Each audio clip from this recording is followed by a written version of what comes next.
पर राम जी के मन में एक संकोच है। क्या? प्रभु ही सकोच यही नहीं कछु दीना। राम जी सोच रहे हैं मैंने इसको कुछ दिया नहीं। तो राम जी मन में विचार मग्न हैं। केवट बोला, सरकार आप क्या सोच रहे हैं, इतना गंभीर क्यों हो गए?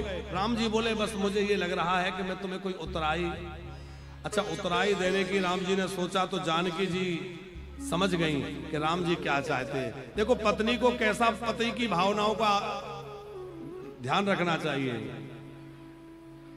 जानकी जी पहचान गई कि पिए ही की सिए जानन हारी और मन मुदरी तब तुरंत भैर भी लगे रहे।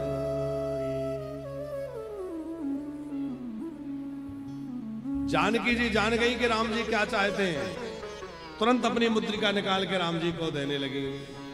उतराई दे दीजिए। केवट ने कहा, प्रभु नाथ आज मैं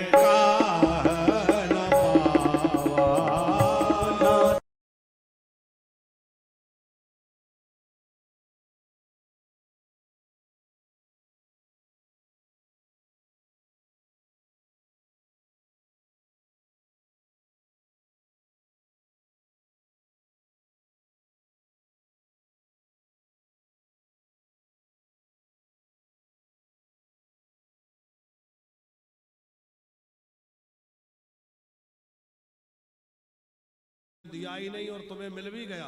अच्छा पहले तो एक बात बताओ, आप लोग कथा में बोर तो नहीं हो रहे? बढ़िया समझ में आ रही है? हाँ, नहीं तो जल्दी जल्दी आगे बढ़े, क्योंकि इसी गति से कथा चलेगी तो 5 बजे तक चलेगी। तो बैठ जाओगे 5 बजे तक? अच्छा कितने लोग 5 बजे तक कथा चले तो बैठे रहेंगे? कुछ मैयाएं तो डर रही हैं, महाराज सवेरे जल्दी उठना पड़ता है? नहीं घबराना नहीं, इतना नहीं बिठाएंगे। नित्य जो समय है वही समय पे पूरी हो जाएगी, घबराओ मत। है? राम जी ने कहा कि मैंने तो तुम्हें कोई उतराई दी नहीं, तुम्हें क्या मिल गया जो तुम कह रहे हो आज मैं क्या ना पाया? केवट कह रहा है, नाथ आज मैं काह ना पावा। बड़े ध्यान से सुनना। केवट बोला, सरकार जब मुझे पता चला कि मेरे घाट पे राम जी आने वाले हैं तो मैं सोच के बैठा था कि राम जी से मांगूंगा, और थोड़ा बहुत नहीं मांगूंगा, इतना मांगूंगा कि जीवन में किसी दूसरे से मांगने की आवश्यकता ना पड़े। राम जी बोले, फिर क्यों नहीं मांग रहे? बोले, मेरा विचार बदल गया। क्यों? बोले, इसलिए कि जब आप मेरे घाट पर आए तो आपने सबसे पहला काम मांगने का किया, तो मैं सोच रहा हूं कि सारी दुनिया जिससे मांगती है वो मुझसे मांगने लग गया। अब आपने मुझे मांग कर बड़ा बना दिया, तो देखे छोटा मत बनाइए। अब मैं बड़ा बन गया, जिससे दुनिया जिससे मांगती है वो मुझसे मांग रहा है, तो मैं कितना बड़ा हो गया। नाथ आज मैं काह ना पावा, मुझे सब मिल गया। राम जी बोले, वो तो सही है पर कुछ तो उतराई मिलना चाहिए। केवट बोला, सरकार सबसे बड़ा देना यह है को कोई किसी का कर्ज चुकवा दे। क्या मतलब? बोले, कोई व्यक्ति कर्ज में दबा जा रहा है, अपना कर्ज नहीं उतारा जा रहा, परेशान है, और कोई व्यक्ति उसकी सहायता करके उसका कर्जा चुकवा दे तो वो बहुत बड़ा उपकार होगा कि नहीं? बोले, हाँ वो तो है, पर हमने क्या कर्जा चुकवाया? बोले, मैं अपने पितरों का कर्जदार था, उन पितरों को पार नहीं कर पा रहा था, पर आप मेरे घाट पर आए, मेरे पितर पार लग गए, और मेरे पितर पार लगे, मैं पितृ ऋण से मुक्त हो गया। आपने मेरे को क्या नहीं दिया? राम जी बोले, ये सब तो ठीक है, पर मैंने तुम्हें कोई उतराई नहीं दी। केवट कह रहा है, सरकार भगवान शंकर इतना भजन करते हैं, पर जिन चरणों का चरणामृत गंगा जी के रूप में सिर पर धारण करने को मिला, कि जिन चरणन से निकसी सुरसरी शंकर जटा समाई, जटा संकेरी नाम पर्यो है, जटा संकेरी नाम पर्यो है, त्रिभुवन तारण आई, त्रिभुवन तारण। भगवान शंकर को तो केवल आपका चरणामृत मिला और मुझे आपके दोनों चरण मिल गए। इससे बड़ा भाग्य मुझे क्या चाहिए। इसलिए मैं कह रहा हूं, नाथ आज मैं काहे ना पावा,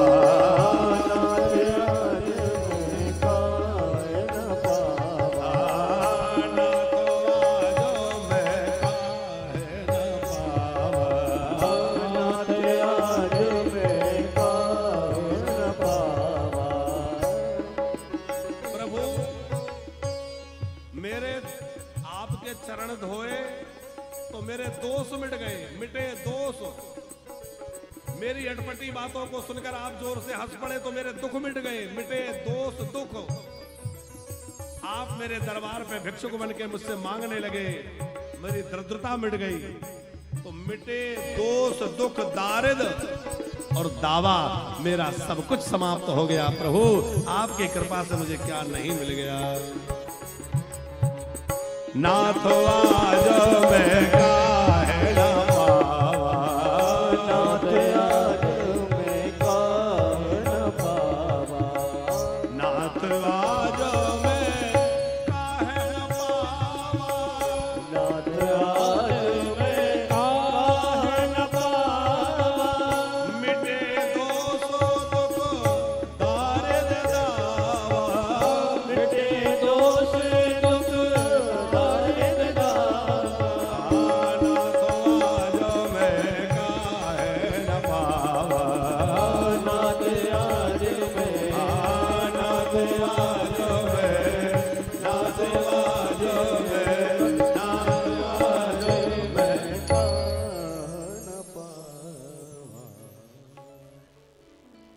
गणेश प्रसाद जी, राम जी बोले भैया कुछ तो ले लो। केवट बोला सरकार मैंने आपको पार लगाया ही नहीं है। बोले हम पार कैसे लग गए? केवट बोला सरकार नाव किसकी थी?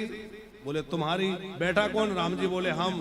केवट बोला यही तो मैं कहना चाहता हूं कि मेरी नाव थी, आप बैठ गए, आपके बैठने से मेरी नाव पार लग गई। मैंने आपको पार नहीं लगाया, आपके बैठने से मेरी नैया पार हो गई। राम जी ने फिर निवेदन किया केवट भैया थोड़ा कुछ ले लो। तो केवट क्या बोला? सरकार मैं आपसे कुछ ले लूंगा तो मेरी जाति बरादरी के लोग मुझे अपनी जाति से बाहर कर देंगे। क्यों जाति बरादरी से बाहर क्यों कर देंगे? बोले सरकार एक नियम है, नाई से ना नाई लेत, धोबी से ना धोबी लेत, देखे उतराई मेरी जात ना बिगाड़िए। अरे एक ही जाति के लोग परस्पर जब कार्य करते हैं तो वो मजदूरी नहीं लेते। लक्ष्मण जी की आंखें लाल हो गई, क्यों हम तेरी जाति के हैं, तू राम जी को अपनी जाति का समझ रहा है? केवट बोला छोटे सरकार आप बड़ी जल्दी गुस्सा करते हैं, मेरी बात तो सुनो। क्या? कि मैं गंगा तट का माझी हूं, तुम भव सागर के केवट हो। मैं इस गंगा के तीर में हूं और तुम भव सरिता के तट पर हो। मजदूर कहीं मजदूरों से मजदूरी लेते हैं भैया, मल्लाह कहीं मल्लाहों से मल्लाही लेते हैं भैया। कि अपने को ऋणी समझते हो तो ऋण तुम वहीं चुका देना। मैंने तुमको है पार किया, तुम मुझको पार लगा देना। तुम मुझको पार लगा देना। जानकी जी ने कहा केवट भैया कुछ ले लो। इतना सुनते तो केवट रो पड़ा। तुम तो मेरे बेटी जैसी हो, क्योंकि जिन चरणों को तुम्हारे पिता जनक जी ने धोया उनको मैंने धोया, तो मैं जनक जी के जैसा हो गया। और अब उसी बेटी जानकी की उतराई में ऊँटी ले लूं।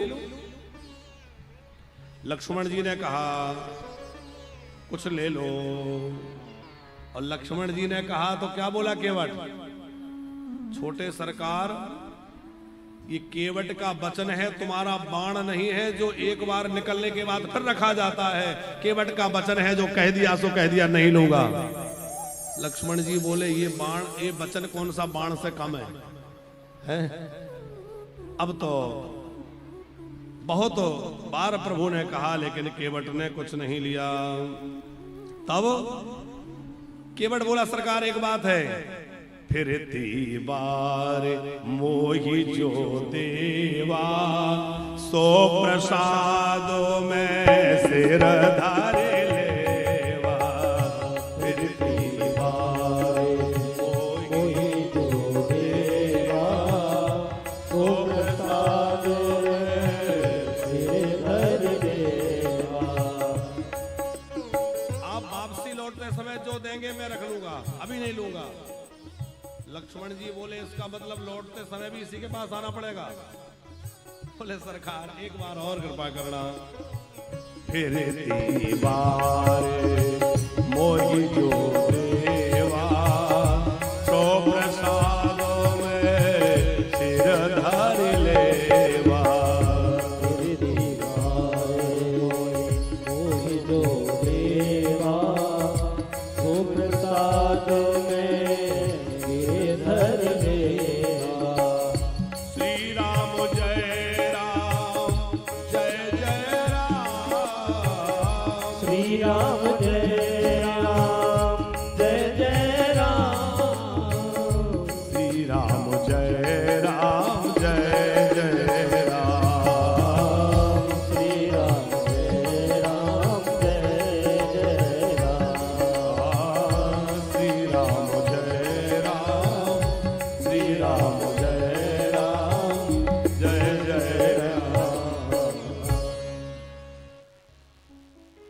भगवान शंकर की पूजा राम जी ने वहां की, पार्थिव शिवलिंग बना के पूजा की। जानकी जी ने गंगा जी से प्रार्थना करी, हे गंगा मैया ऐसी कृपा करो कि 14 वर्षों बाद लौट के फिर मैं अपने पति और देवर के साथ आपकी पूजा करूं। राम जी ने कुछ दूर से निषाद राज गोह को वापस जाने के लिए कहा, और उसके बाद में बार बार निषाद राज से कहते हैं लौट जाओ लौट जाओ, लेकिन निषाद नहीं लौटे। जाति वालों को लौटा दिया। निषाद राज राम जी के साथ में लग गए, आगे चले। मार्गी में एक रात्रि विश्राम हुआ। चलते चलते चलते चलते राम जी प्रयागराज पहुंच गए। तीर्थराज प्रयाग में भरद्वाज मुनि के आश्रम में जाकर के रुके, और त्रिवेणी में भरद्वाज जी रहते हैं जो तापस हैं, सम दम दया निधान है, उनके यहाँ राम जी रुके। और राम जी ने भरद्वाज ऋषि से पूछा है कि हम आगे कौन से रास्ते से जाएं। नाथ कहाहु हम के ही मग जाही, आगे किस रास्ते से बढ़ें। अब यहां थोड़ा ध्यान दीजिएगा, जो मानस प्रेमी लोग हैं, रास्ता दिखाने के लिए निषाद राज साथ में है, तो फिर भरद्वाज जी से रास्ता क्यों पूछ रहे हैं? क्योंकि ये रास्ता का मतलब ये है कि हमें किस राह पर चलना चाहिए, ये संतों से पूछना चाहिए। संत बतलाएंगे कि आपके लिए कौन सा रास्ता सही है, जिससे आप अपने लक्ष्य माने भगवान की प्राप्ति कर सकें। महाजना एन गतः सपंथा। अच्छा, भरद्वाज जी स्वार्थी नहीं है, भरद्वाज जी परमार्थी हैं। रास्ता कभी पूछो तो स्वार्थी व्यक्ति से मत पूछना, किसी परमार्थी से पूछना, वही आपको सही रास्ता दिखाएगा। स्वार्थी तो अपने मन की बात, अपने स्वार्थ की बात करेगा। एक आदमी को कहीं जाना था, गाड़ी में बैठा था, उसने किसी से पूछा भैया हमें अमुक जगह जाना है, वो कहाँ है? बोले मैं भी उधर ही जा रहा हूं, मुझे बिठा लो, मैं दिखा दूंगा। अब वो बिठा लिया, वो ले गया, जा करके एक जगह कहा मुझे यहीं छोड़ दो, अब तुम ऐसे जाना, बाएं होके चले जाना। तो उसने कहा कि उधर से तो हम आए हैं। बोले हाँ वो उधर ही है, लेकिन मुझे यहाँ आना था, इसलिए। क्यों ले गया? उसको वहां जाना था। तो स्वार्थी से रास्ता पूछोगे तो वो रास्ता भटका देगा। रास्ता किससे पूछना चाहिए? किसी परमार्थी से। भरद्वाज जी कैसे हैं? परमार्थ पथ पर मैं सो जाना, परमार्थ पथ पर मैं सो जाना, परमार्थ पथ पर मैं सो जाना, परमार्थ पथ पर मैं सो जाना। अच्छा, दूसरी बात गणेश प्रसाद जी, जैसे भक्ति मार्ग में हम भगवत प्राप्ति के मार्ग में किसी से रास्ता पूछें कि हमें कौन सा रास्ता भगवान की भजन में सही रहेगा, तो जो ज्ञान मार्ग का व्यक्ति है वो ज्ञान की चर्चा करेगा, जो कर्म मार्ग का व्यक्ति है वो कर्म की चर्चा करेगा, जो भक्ति मार्ग का व्यक्ति है वो भक्ति की चर्चा करेगा, और जो तीनों के घाट पे बैठा है वो साधक की स्थिति देखकर कहेगा कि तुम्हें कौन सा रास्ता ठीक है। और भरद्वाज जी तीनों के घाट पे बैठे हैं, गंगा यमुना सरस्वती, माने भक्ति ज्ञान और कर्म, और तीनों के घाट पे बैठने वाला ही सही रास्ता दिखा सकता है। इसलिए राम जी कह रहे हैं, नाथ कहो हम कहीं मग जाए, नाथ कहूँ हम कहीं मग जाए। पर आप देखिए, भारत का संत रास्ता दिखाता है तो अपने मनमुखी नहीं। क्या किया भरद्वाज जी ने? अपने शिष्यों को बुलाया, जैसे ही आवाज लगाई तो आवाज लगाते ही 100 लोग 50 लोग आ गए। सुनी मन मुदित 50 आए, 50 लोग आ गए। सब चाहते हैं कि हम राम जी को रास्ता दिखाएं, हम राम जी के साथ जाएं। तो सब क्या कह रहे हैं? सकल कहाही मग दीख हमारा। सब कह रहे हैं हमने रास्ता देखा है, हम ले जाएंगे। और संकेत बहुत अच्छा है। रास्ता चलने वाले कितने लोग हैं सेठ जी? 4, राम जी, लक्ष्मण जी, जानकी जी और निषाद राज, 4 लोग हैं। और रास्ता दिखाने वाले 50। सुनी मन मुदित 50 आए। ये बात तो उस समय की है जब राम जी त्रेता में लीला कर रहे हैं। चलने वाले 4, दिखाने वाले 50। आज कलयुग में तो स्थिति ये है, चलने वाला कोई नहीं है, रास्ता दिखाने वाले बहुत हैं। हम कह रहे हैं ऐसा करो, हम कह रहे हैं ऐसा करो, बताने वाले बहुत हैं, करने वाला कोई नहीं है। अच्छा, सब क्या कह रहे हैं? सकल कहीं मग दी कि हमारा। हर कोई कहता है हमने रास्ता देखा है। सब कहते हैं हम जो कह रहे हैं वो करो, क्योंकि हमें पता है यही सही है। पर सब लोग आजकल जो बातें ज्ञान की कर रहे हैं उनमें बहुत अधूरी हैं। कैसे? गणेश प्रसाद जी, आज जो अलग अलग छोटे छोटे पंथ बन गए ना, ये कबीर पंथी, तो अमुक पंथी, तो जाने कौन कौन, ब्रह्म कुमारी और फलानी कुमारी है। इनकी स्थिति क्या है? एक अंधे लोगों के गांव में हाथी आया। बहुत ध्यान से सुनना। अंधे लोगों के नगर में हाथी आया तो सब लोग अंधे ही थे। अब वहां घंटियां बजी तो घंटियों की आवाज सुनकर के सब लोगों ने कहा भाई क्या है, क्या है? महावत ने कहा हाथी है। सब लोग बोले हमें देखना है। महावत बोला तुम्हें तो आंखें नहीं है, कैसे देखोगे? अंधे लोग बोले हम स्पर्श करके छू के देखेंगे। महावत ने चौराहे पे हाथी खड़ा कर दिया, देख लो। सबने छू करके देखा। देख लिया? बोले हाँ देख लिया। जाओ। हाथी लेकर के महावत चला गया। अब महावत हाथी लेकर गया तो सब लोगों में चर्चा छिड़ गई, भाई ये बताओ हाथी कैसा है, हाथी कैसा होता है? तो जिसने पैर पकड़ा था हाथी का वो कह रहा था हाथी गोल खंबे की तरह होता है। जिसने हाथी का कान पकड़ा था वो बोला ना तुम बिल्कुल झूठ बोल रहे हो, मैंने भी हाथी देखा था, ऐसा नहीं होता। हाथी तो अनाज साफ करने वाले सूप की तरह होता है। तीसरा बोला नहीं तुम दोनों झूठ बोल रहे हो, मैंने खुद हाथी छू के देखा है, ऐसा नहीं था। तो उसने पीठ पे हाथ रखा था, वो बोला कि वो तो गोल गोल चबूतरे की तरह होता है। जिसने सूंड पकड़ी थी वो बोला नहीं वो ऐसे गोल गोल लंबा लंबा होता है। पूंछ वाले कह रहे हैं लाठी की तरह होता है। अच्छा ये बताओ इनमें झूठ कौन बोल रहा है? लेकिन जो सच्चाई बोली जा रही है वो पूरी सच्चाई नहीं, अधूरी सच्चाई है कि नहीं। अब अलग अलग दल बन गए, पूंछ वालों का अलग, पैर वालों का अलग, कान वालों का अलग, पीठ वालों का अलग, अलग अलग पार्टियां। महावत कुछ दिनों बाद फिर लौटा, फिर घंटी बजी, फिर लोग दौड़कर आए, फिर बोले हमें देखना है। महावत ने कहा क्यों, उस दिन नहीं देखा था? बोले उस दिन देखा था इसलिए तो दोबारा देखना है। झगड़ा शुरू हो गया और सारी बात बतलाई। महावत बोला काश तुम्हें आंखें होती तो तुम जान पाते कि तुम जो बातें कर रहे हो वो कर तो हाथी की रहे हो, पर पूरा हाथी वैसा नहीं होता। ये हाथी की अंग है, पूरा हाथी तो कुछ अलग ही होता है, पर ये तो कोई आंख वाला ही समझ पाएगा।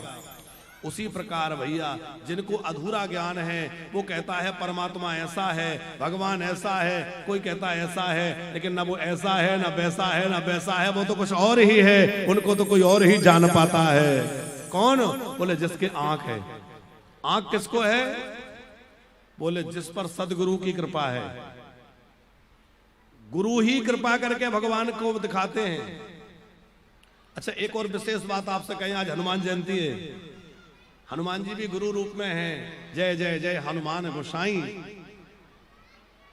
क्या गुरु वो नहीं जो भगवान से मिला दे, बल्कि गुरु वो है जो भगवान की पहचान करा दे। बहुत ध्यान से समझना, क्योंकि भगवान तो हमें मिले ही हैं, संसार नहीं मिला। संसार को ढूंढना पड़ता है, प्राप्त करना पड़ता है, पर संसार को प्राप्त करना है, भगवान को प्राप्त नहीं करना, क्योंकि भगवान तो हमारे हैं ही, पर भगवान की पहचान करना है। और गुरु क्या कराते हैं? बोले गुरु भगवान की पहचान करा देते हैं। जो भगवान की पहचान कराए वो सदगुरु है। तो हनुमान जी ने तुलसीदास जी को चित्रकूट के घाट पर राम जी की पहचान कराई कि नहीं? तुलसीदास जी पहचान नहीं रहे थे। राम जी बच्चे के रूप में आए, तुलसीदास जी से कहा भैया चंदन दे दो। बड़ा प्रसिद्ध दोहा है, चित्रकूट के घाट पे भई संतन की भीड़ और तुलसीदास चंदन घिसे, तिलक दे रघुवीर। हनुमान जी ने इशारा किया यही तो राम जी हैं। तब जाकर के तुलसीदास जी पहचाने। तो गुरु क्या करते हैं? भगवान की पहचान कराते हैं। गुरु वह दृष्टि देता है जिससे हम परमात्मा को देख सकें। भगवान तो सब जगह है, पर भगवान दिख नहीं रहे हैं। वो दृष्टि कौन देगा? वो दृष्टि गुरु कृपा करके देंगे। अच्छा, तमाम लोग कह रहे थे हम रास्ता दिखाएंगे, हम रास्ता दिखाएंगे। मुनि ने किसको साथ में भेजा? 50 लोगों में से किसको साथ में भेजा? मुनि बटु चार संग तब दीन्हे, जिन बहु जन्म सुकृत सब कीन्हे। भरद्वाज जी ने 4 लोगों को साथ में कर दिया। वो 4 लोग कौन हैं? वो 4 वेद हैं। माने भरद्वाज जी कहना चाहते हैं कि वेद के मार्ग पर चलो। कोई कुछ कहे, कोई कुछ कहे, कोई कुछ कहे, उनकी मत मानो। कौन सा रास्ता हमारे लिए ठीक है? बोले वेद जिस रास्ते की बात करते हैं वो रास्ता हमारे लिए ठीक है। वेदा प्रणहितो धर्मः, वेदों के द्वारा दिखाया हुआ रास्ता। वेद क्या कहता है? अहिंसा परमो धर्म। कल हमने एक बात निवेदन की थी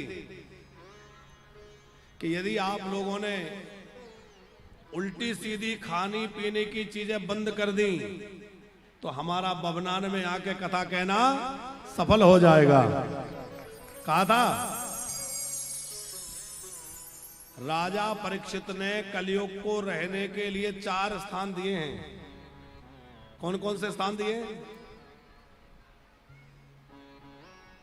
द्यूतम, पानम, स्त्रियः सूना यत्रा धर्मस् चतुर्विधा। पहला है जुआ। कलयुग कहां कहां रहता है नोट कर लीजिए आप लोग। यदि आप चाहते हैं कि हमारे घर में कलयुग ना घुसे, कलयुग का मतलब है कलह, लड़ाई झगड़ा। घर में कलयुग आएगा तो लड़ाई होगी, झगड़ा होगा। फिर कहेंगे महाराज जी वो बात नहीं सुनते, वो बहुत झगड़ा करते हैं, बेटा क्रोध करता है, वो गुस्सा करता है। क्यों? क्योंकि घर में कलयुग घुसा बैठा है। कलयुग क्या कराता है? कलह। वो कहां रहता है? 4 जगह पर। पहला जुआ, दूसरा शराब, तीसरा हिंसा और चौथा व्यभिचार। जहां जुआ खेला जाता है वहां कलयुग आके बैठ जाता है। यदि आप चाहते हैं कि हमारे घर में कलयुग ना घुसे तो कभी जुए का काम मत करना साहब, जुआ सट्टा मत खेलना, नहीं तो कलयुग आके घर में बैठ जाएगा। दूसरी बात शराब। कलयुग कहां रहता है? शराब में। कोई कह रहा था शराब में 3 अक्षर हैं, सा रा व है, तो क्या कह रहे? सा से सताती है, रा से रुलाती है और बा से बर्बाद करती है, वो शराब है। सा से सताती है, रा से रुलाती है और बा से बर्बाद कर देती है। तो भैया ऐसी चीज को क्यों गले लगाना जिससे हमारा घर बर्बाद हो जाए, हमारे बच्चे पढ़ लिख ना पाए, घर का सामान बिक जाए, लोगों की गालियां खाएं, लोग हमें बुरी नजरों से देखें, अरे ये तो शराबी है? घर में कलयुग घुस जाए। क्या क्या चीज से बचना है? जुआ, शराब, हिंसा। लोग कहते महाराज जी हम थोड़ी कुछ काटते पीटते किसी को मारते नहीं है, हम तो बाजार से बना बनाया ले आते हैं। अरे भले आदमी, तुम भले ही बकरे को मुर्गे को नहीं मार रहे हो, पर घर में ला रहे हो तो कोई तो मार रहा है। किसी ने मारा तब तो आया। किसके लिए मारा? हमारे लिए मारा कि नहीं?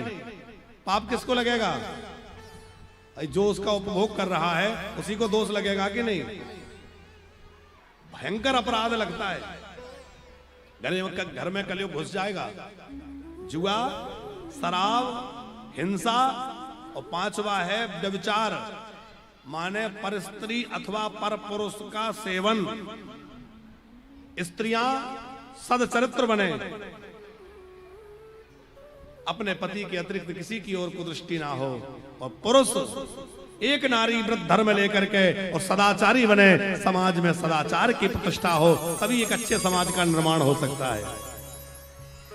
हम लोग राम जी की कथा सुन रहे हैं। राम जी कैसे पता है? जब रावण को राम जी ने मार दिया तो मंदोदरी देखने आई कि राम में ऐसा क्या है जो मेरे पति को मार दिया, क्या विशेषता है उनमें, मैं देखूं तो सही। रावण को मारने के बाद एक शिला पर राम जी बैठे थे, कुछ चिंतामग्न, कुछ विचार कर रहे थे। पीछे से मंदोदरी आई तो मंदोदरी की परछाई राम जी पर पड़ी। राम जी एकदम सहम के उठ के खड़े हो गए। पूछा आप कौन हैं? परिचय दिया, मैं मंदोदरी। क्यों आई हो? बोले ये देखने आई थी कि आप में क्या विशेषता है। राम जी ने कहा मैं क्या करूं? बोले मुझे पुत्र मिल गया। क्या? बोले एक मेरा पति है जो तुम्हारी स्त्री को जबरदस्ती उठा के हरण करके ले आया, और एक तुम हो जो पराई नारी की परछाई भी ऊपर आई तो सहम के दूर भाग गए। तो जो पराई नारी की परछाई से भी दूर रहता है वही राम का आदर्श हो सकता है, वही राम जैसा हो सकता है साहब। और वही रावण जैसे दुराचरण पर विजय प्राप्त कर सकता है।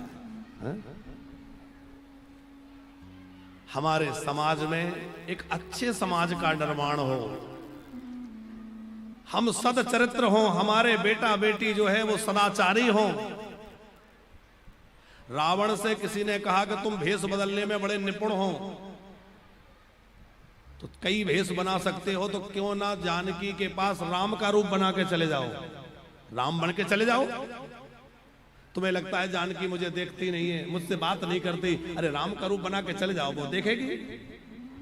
रावण ने कहा मैंने कई बार राम का रूप बनाने की कोशिश की, पर जब जब मैंने राम का रूप बनाया तब तब मुझे अपनी पत्नी के अलावा दुनिया की हर नारी में माता नजर आने लग जाती है। जब जब मैं राम का रूप बनाता हूं हर नारी मुझे मां की तरह दिखाई देती है। वो राम का आदर्श है साहब। हम राम की कथा सुन रहे हैं और हम विचार करें। हम राम की कथा कहने सुनने वाले हैं, भाई से भाई झगड़ा करें। हम भाई के साथ अन्याय करें, अत्याचार करें और हम लोग भरत चरित्र सुने, सफल होगा? हम लोग राम कथा सुन रहे हैं और मित्र के साथ घात करें। राम जी ने अपने मित्र सुग्रीव के लिए जब सुना कि जब राम जी ने सुग्रीव को अपना मित्र बना लिया, तो जब तक सुग्रीव का दुख दूर नहीं कर दिया, उसको राजगद्दी पे नहीं बिठा दिया, तब तक जानकी के विरह का दुख भी भूल गए। भूले कि नहीं? पहले सुग्रीव को राजगद्दी पे बिठाया। इसका मतलब क्या है? मित्र का दुख यदि थोड़ा सा भी है तो उसको बहुत बड़ा समझे और मित्र के दुख में खड़ा हो जाए। हम लोग मित्र से कपट कर रहे हैं, हम लोग मित्रों के साथ छलावा कर रहे हैं। हम सोचे कि हम राम के आदर्श पर चल करके हम राम कथा को समझ पाए, संभव नहीं है। यदि राम कथा को समझ रहे हो भैया तो क्या करें? बोले राम कथा सुनना हमारा तभी सार्थक होगा जब हम एक अच्छे मित्र बने, अच्छे पति बने, अच्छा भाई बने, राम जैसा बेटा बने, हैं? तभी तो राम कथा सुनना सार्थक है। राम जी, लक्ष्मण जी, जानकी जी, निषाद राज आगे बढ़े। अब देखो जानकी जी पैदल चल, बहुत सावधान होकर सुनना, बड़ा आनंद की कथा है। धीरे धीरे राम जी आगे आगे चल रहे हैं और जानकी जी तो पहली बार महलों से निकली हैं, पैदल चलने का अभ्यास नहीं है। तो गोस्वामी जी कवितावली में एक बड़ी अच्छी बात लिखते हैं कि घर पुरते निकसी रघुवीर बधो धर धीर दिए मग में गगद्वय। पुरते निकसी रघुवीर बधो धर धीर दिए मग में गगद्वय। जल की भरी बाल कनी जल की पोट सूखी गाय आर राधार द्वय।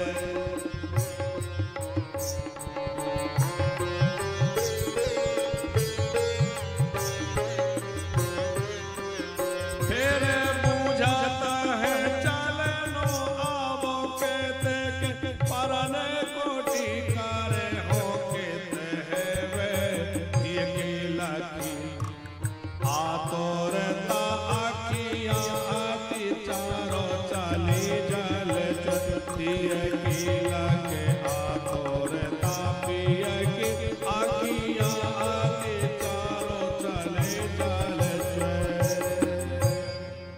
अब समझ में नहीं आया होगा, अर्थ करके समझाए। पुरते निकसी रघुवीर बधू,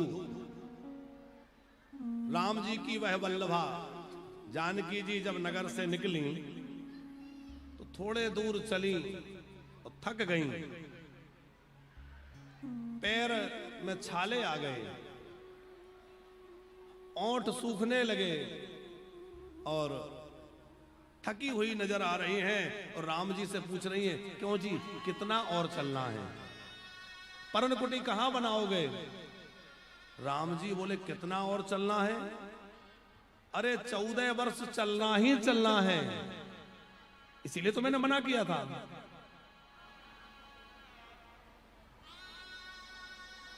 ओ मैया, आप लोग खूब बतियाते हैं, है?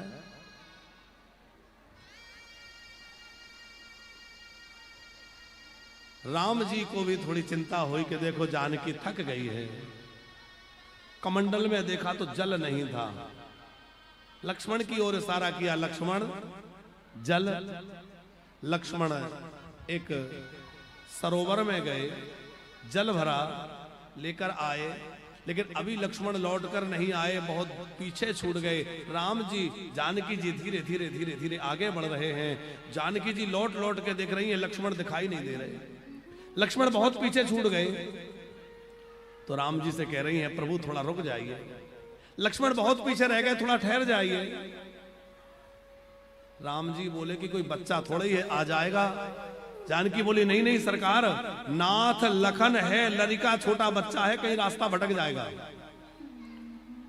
राम जी ने रुककर पूछा, जानकी जब मैं कह रहा था वन में मत चलो बड़े संकट हैं, तब तो तुम कह रही थी कि मेरे साथ आप हैं और परम प्रतापी मेरे देवर लक्ष्मण मेरे साथ हैं। तो तुम्हें उस समय प्रतापी लक्ष्मण नजर आ रहा था, वो अब कह रही हो कि नाथ लखन है लड़का, वो बच्चा है।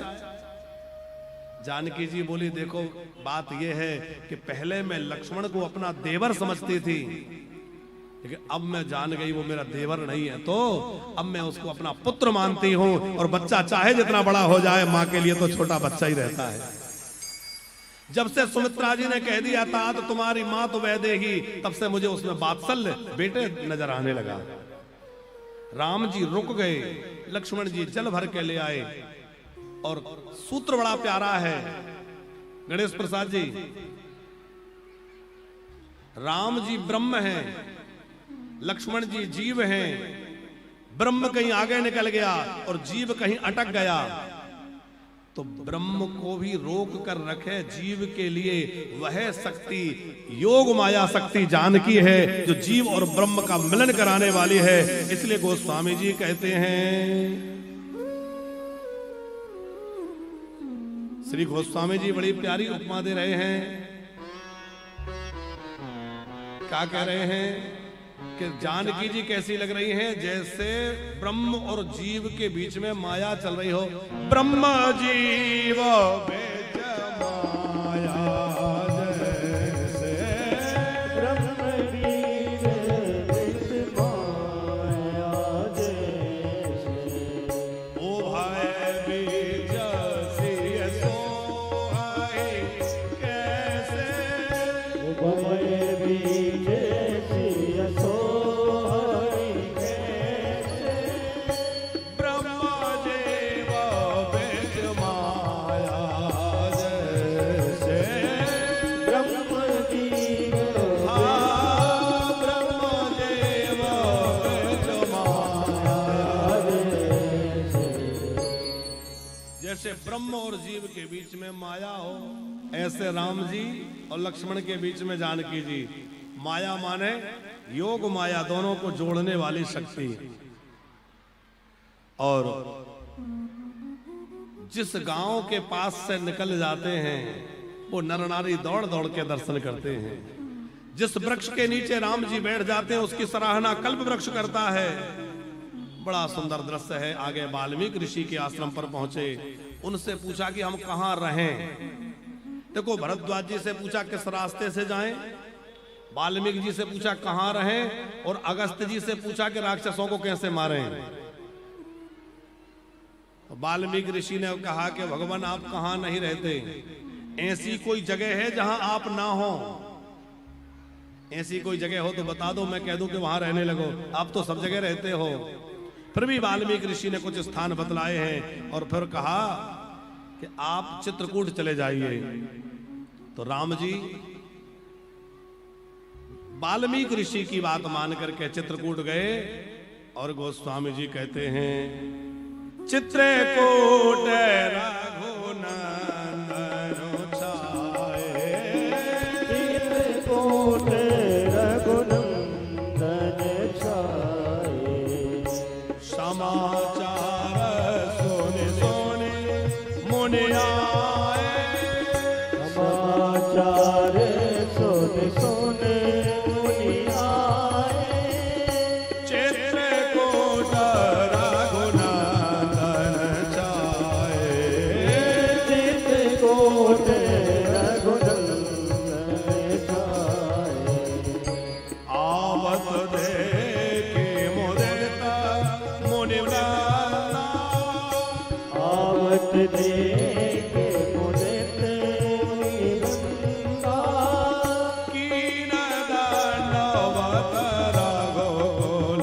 चंदा, कीन दंडवत, कीन दंडवत, कीन दंडवत रघुकुल चंदा। चित्रकूट में जाके राम जी विराजमान हो गए। अनेक ऋषि मुनि राम जी का दर्शन करने आने लगे। देवताओं ने कोल भीलों का रूप ले लेकर के आकर के सेवा में संलग्न हो गए। और अब हम जल्दी जल्दी कथा आगे बढ़ाएं, क्योंकि राम जी के राज तिलक तक हमें चलना है। और अभी तो राम जी चित्रकूट आए हैं, अभी तो मानस का बड़ा अद्भुत प्रसंग भरत चरित्र बीच में है और बड़ी सुंदर सुंदर कथाएं हैं। राम जी ने निषाद राज को वहां से वापस भेजा। अच्छा, निषाद राज आया, निषाद राज आए तो उन्होंने देखा कि सुमंत जी अभी भी वहीं खड़े हैं जहां छोड़ गए थे, गए नहीं है। समझाया, सुमंत जी ने निषाद जी को अकेले आया हुआ देख करके बहुत रोए, मेरे राम कहाँ हैं, मेरी जानकी को लौटा कर क्यों नहीं लाए, मैं किस मुंह से अयोध्या जाऊंगा, मैं महाराज को क्या उत्तर दूंगा। रोती हुई कौशल्या मैया पूछेगी मेरा राम कहाँ है, मैं क्या उत्तर दूंगा। अब मैं वापस नहीं जाना चाहता। राम जी के ब्रह में घोड़ों की क्या दशा है कि नहीं तृण चरही ना पियही जलो, मोचही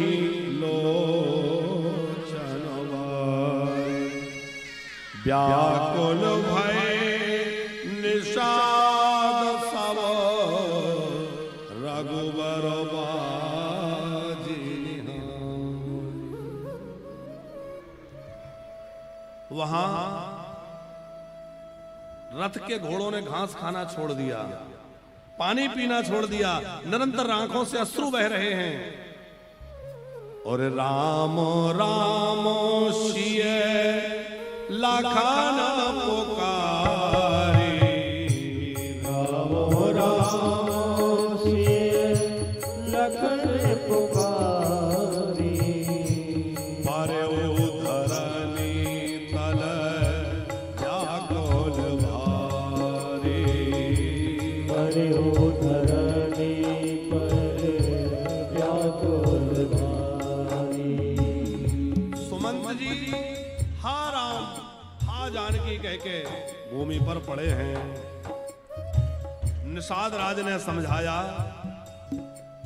देखो आप ज्ञानी हैं, आप बुद्धिमान हैं, आपको इस तरह इस समय नहीं रोना चाहिए।